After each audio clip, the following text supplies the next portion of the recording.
Let's get salty!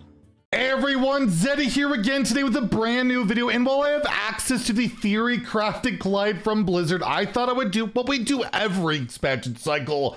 Go over today what I think the 10 best cards, or well, the best card for each class plus the best neutral will be, as well. Tomorrow, we'll go over what I think the worst cards will be for each class and neutrals. It's always a lot of fun. You guys can give your opinions in the comments down below, and we still have our giveaway going on for 2 regular pre-orders and 2 mega bundles out of my pocket. To enter the giveaway, like and comment in the video, link down description below, the one with that thumbnail over there. Be subscribed to the channel. Every 1,000 subs we get until next Tuesday, when that rewards track refresh video goes live, I want another mega bundle, so hit that sub button, make me go baroque. So starting off with Deathlight, I gotta say, in theory crafting, didn't see a lot of it, and just, you know, my general impressions of DK, don't see like a new real great archetype popping up. Sawbones has the potential to be absolutely cracked. I love my emergency surgery card, but I don't think it's the best. I'm gonna go with just Corpse Cannon. Like, I think Unholy looks pretty solid, and this weapon, just getting these 3 chargers out of it, having 3 durability, setting up like Grave Strength and other cards, is really solid. I think it's just a reliable card that will go into every double Unholy, every triple Unholy deck. Seems really good to me. But yeah, I don't know. There's not like a big standout from Deathlight for me. There's some really cool stuff, but nothing that just reeks of like super OP, unless like Sawbones is insane in like an egg deck or something, or some, you know, self-destruct type of deal. Demon Hunter, I'm gonna go Void Soul. I feel like Void Souls are pretty darn strong.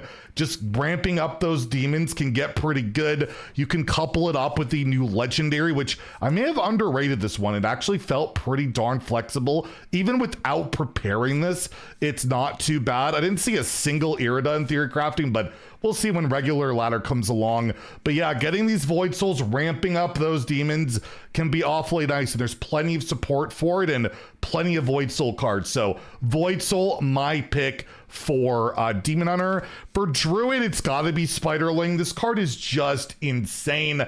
It's good from what I can tell of the cookie, or not the cookie deck, the cook deck, where you go to like 10 mana. It's gonna be good in Token Druid, Hero Power, or Hero Attacking Druid, if that's a thing. You're getting a 1 mana 1/3 with an upside of always having +1 attack. That is nutty. That unlocks tons of synergies, and it's not like Druid's not getting good cards. I think Secret Ingredient's great. I think the Spider Rider's got potential. I think Chef could be meta defining. I just think that 1-drop is that good. And even Staff of Trickery I think is good. I think Druid's getting a lot of great cards, but I gotta go Spiderling. That is just an insane 1-drop. So insane, I wonder if it sees play in Wild, and that's always a pretty big indicator that something is really good. Hunter also looking like they're getting a lot of stuff. I'm gonna go with Underbelly Network. This goes into every Hunter deck. This gives Hunter so much draw. Between the 2 locations, it's 4 card draw. You get 2 or 4 2/1s out of the deal, and you want to draw, right? Especially with the like Arcane Tripwires, really strong. I'd argue that might be the best card for a Hunter that said, or I might argue it's the Smuggled Shovel, allowing you to draw those tripwires, draw more cards. Really good with Tolvir. Tolvir might be my pick for this set, right? So yeah, I'll go Underbelly Network, but Hunter, which is already doing incredibly well. I feel like a lot of these this set is making the rich richer, where yeah, there is some really good cards. Ratcatcher's a good card too.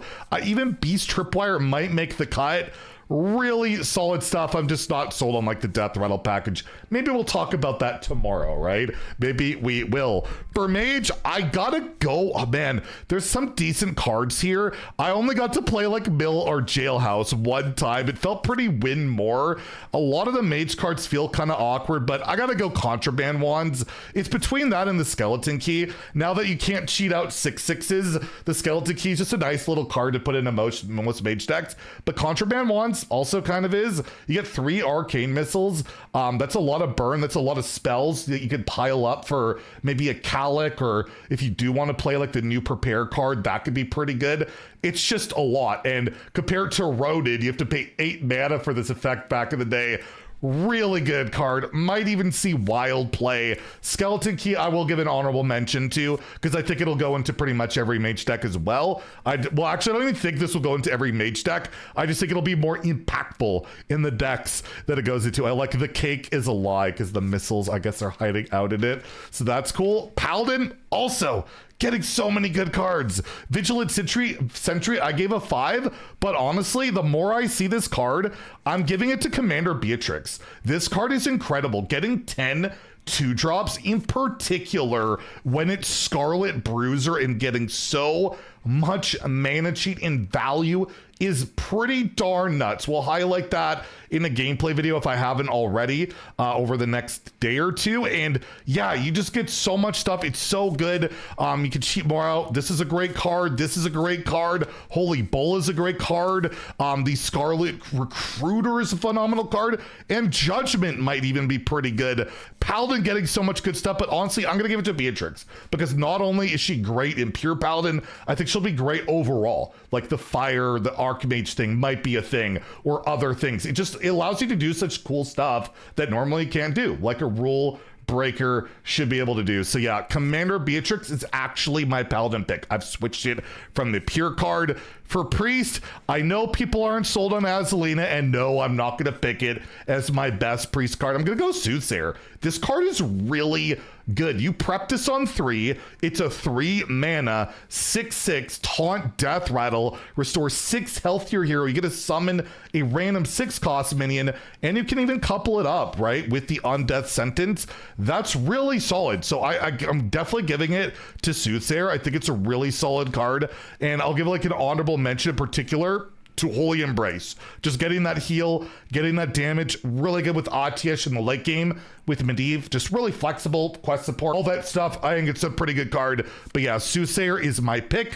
For Rogue, I think it has to be Lotus Bookie. Like, it just has to be. This card is just going to go into every Rogue deck. Why would I not play a 2-mana 2/2 that gives me a coin? We're already playing a 1-mana 2/1 that, you know, sometimes I delete a card I might actually like for that coin. It's almost always worth it. It's a great card, but I think Bookie's even better outside of no battle cry. It's worse with Vanessa in particular, I guess, but it's just a great card. It's going to go into, I think, like every Rogue deck going forward. Honorable mentions to like Black Paw's Whip, getting the discount on that could be all right. But honestly, Rogue not getting a ton. I wasn't sold on Aya the way I played it, but my build was terrible. And also look out for Slice and Dice. You never know.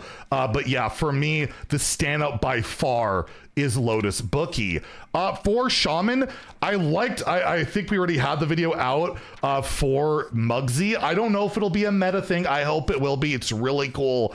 But I just think Tiny Pal goes into every Shaman deck. It's really nice. It felt great every time I played it. Being able to maybe freeze things, do an AoE. I mostly went, as I was playing the full spell, I went for like Battle Cry and like Taunt for board pressure. You can use the same ammo twice, by the way, just not in a row. So like if you pick originally Battle Cry, hit, go Taunt, you can then go Battle Cry again. So you can actually use the same ammo multiple times. And yeah, Tiny Pal to me, the best Shaman card.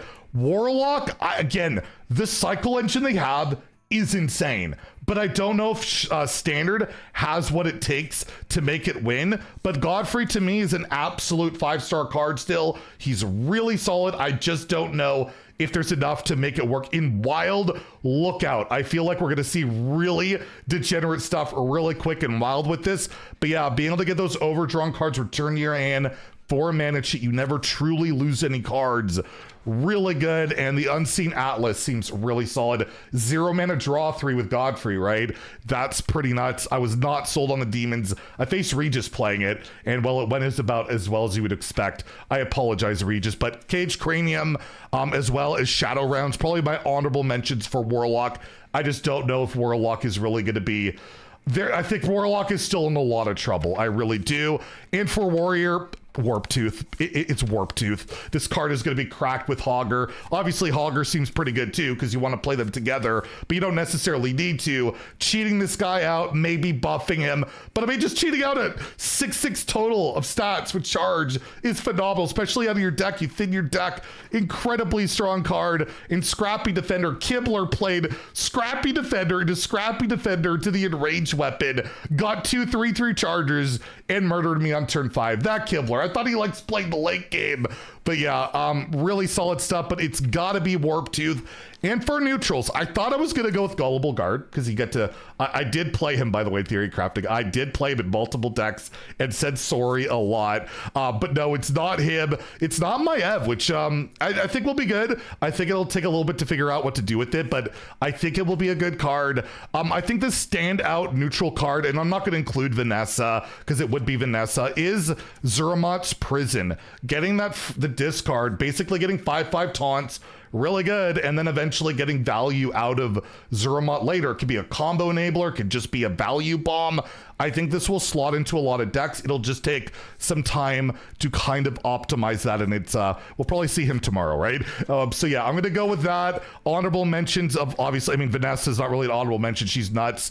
And I guess I'll say is Pickpocket, just because it's gonna go into a lot of these decks that have over 25 cards. It's really nice to have in there. So there you go, my picks for the best cards from Escape from Violet Hold. We'll see how right or wrong I'll be, and tune in tomorrow where we'll talk about the worst cards, which is just always fun, and maybe I'll be wrong and some of them will be absolutely broken. Anyways, if you enjoyed the video, please like and subscribe. Have a great day and stay salty, my friends.